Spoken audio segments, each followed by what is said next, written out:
Hello everyone, I've reviewed over 500 of your decks on stream now. Crazy, right? Like, firstly, thank you for supporting me. Getting your deck reviewed on my Sunday and Tuesday streams is the best way to keep me doing what I'm doing.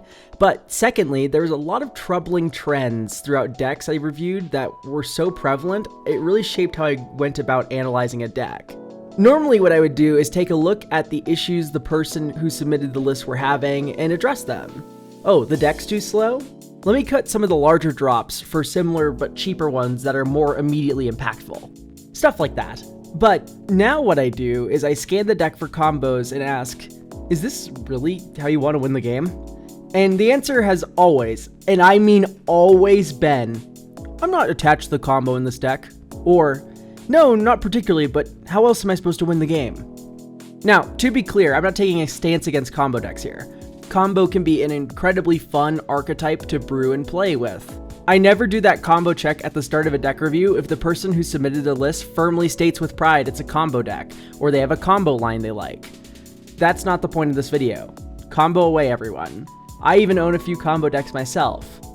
Also, this video is mostly aimed at bracket 2 and 3 gamers because once you get to 4 and above, the cutthroat speed can sometimes necessitate combo lines for your decks. The point I'm trying to make here is that you should really analyze the deck you have a combo in. Do you really want it there? Or is it just something you're running because it makes you feel safe? Is it overwhelming another more fun win in your deck that you would rather be pulling off? Or is it blinding you to one? The most egregious two examples of this I've seen are Blood Bond, which creates an infinite drain loop, and Kiki Jiki with an untapper like Zealous Conscripts to create infinite attackers.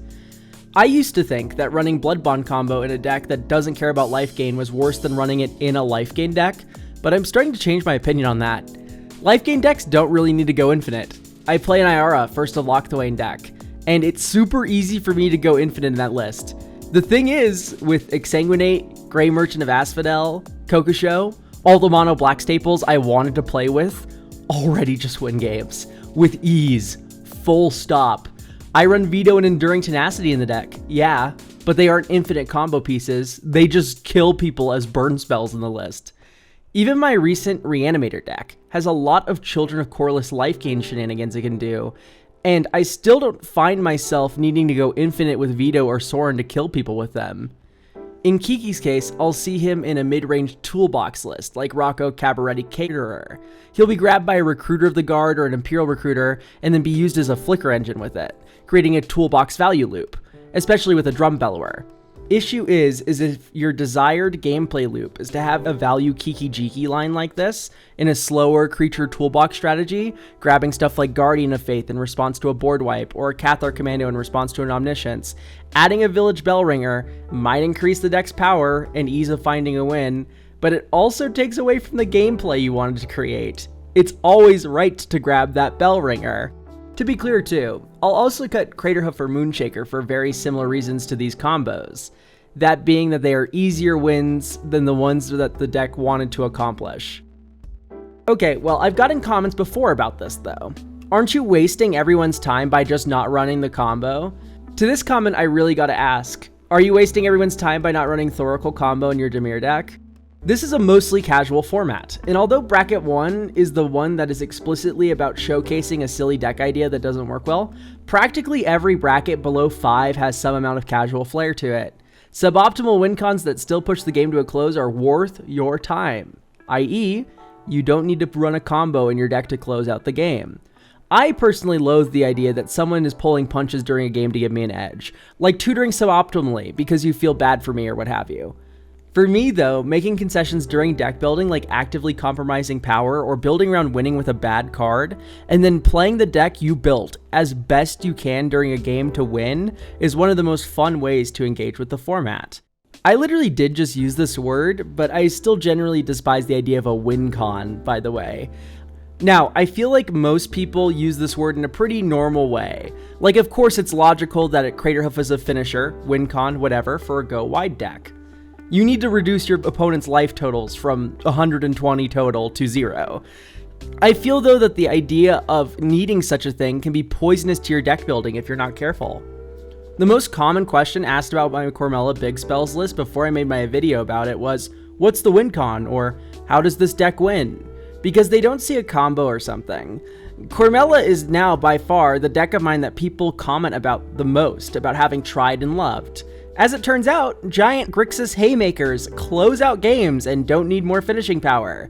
The same is true for your dragon deck. You definitely can cut the infinite combo and the Crucible of Fire, you silly dragon player you. A couple of flying dragons are good enough to close at a lot of tables, and you don't need an honest-to-god win con beyond maybe a backup plan or something, I guess. No joke, by the way, Crucible of Fire sees play in about 20% of dragon decks. Part of that is the precon effect, but no shot that like after 8 years after the precon's release, that number would still be high if that was the entire reason.